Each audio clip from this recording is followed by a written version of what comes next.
Ang nagtatagpi ng bagong kayo sa lumang kasuotan, pagurang ng bagong kayo, mababata ka luma at lalong lalaki ang ulo.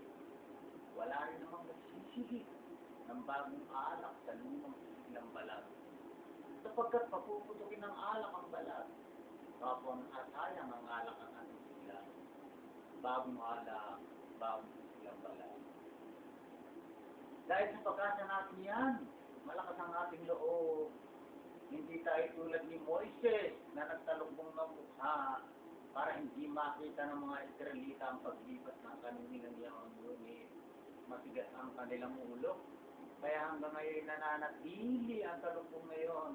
Tuwing binabasa nila ang matandang tipan at maalis lamang ang talukbong na ito kapag ang isang tao ay nakipag-isa kay Kristo. Hanggang ngayon, may talukbong pa ang kanilang isip, yung babasahin nila ang aklat ni Moises. Ngunit, pagharap ng tao sa Panginoon ay naalis ang talukbong. Ang Panginoon binabanggit dito ay ang Espiritu, at kung saan naroon ang Espiritu ng Panginoon, naroon din ang kalayaan. At ngayong naalis na ang talukbong sa ating mukha, tayong lahat ay nagiging sinag ng kanilingan ng Panginoon.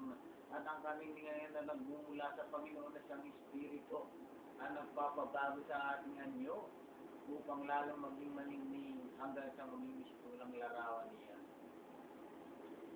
Inalis mo ba yun ang unang tuntunin dahil sa ito'y mahina at walang bisa sapagkat walang napakinggan na pangkaukusan. Ngunit, higit na mabuti ang bagong pag-anak ng ating tinanggap.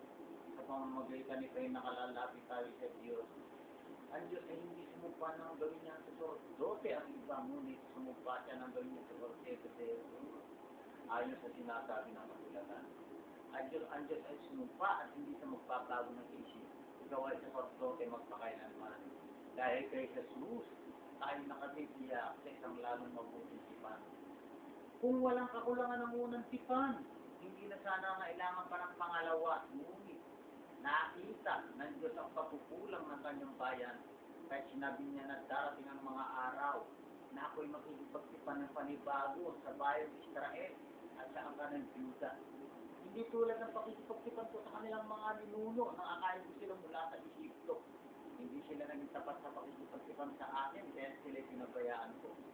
Ito ang aking magigitipan pagdating ng mga araw na yaon. Itatanim ko sa kanilang isip ang aking mga utos at inuugot ko ang mga ito sa kanilang puso. Ako ang magiging Diyos nila.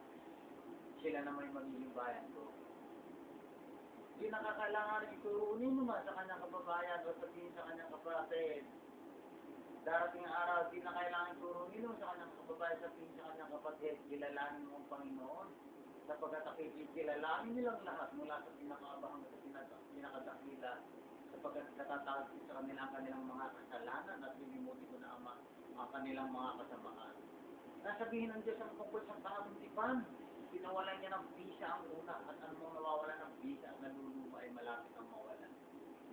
So, pag nakupos po, ang mabuting balita, dahil hindi turuin mo sa kanyang kababayan sabihin sa kanyang kapatid, kilalanin mo po ang noon sapagkat kilalanin niya ang lahat mula sa hanggang sa pinakadakila sapagkat natatawag sa kanila ang kanilang mga kasalanan at lilimutin mo na ang kanilang mga kasalanan. Sabihin natin sa tungkol sa bagong tipan, pinawalan niya ng bisa ang mga mawalan bisa at lahat sa mawala. Diyan ako magaganap yun. George David po, alipin ang apostol ng Kristo. Alipin ang bugtong na anak ng Diyos na pinakamakapagyarihan sa lahat. Amen. Hallelujah.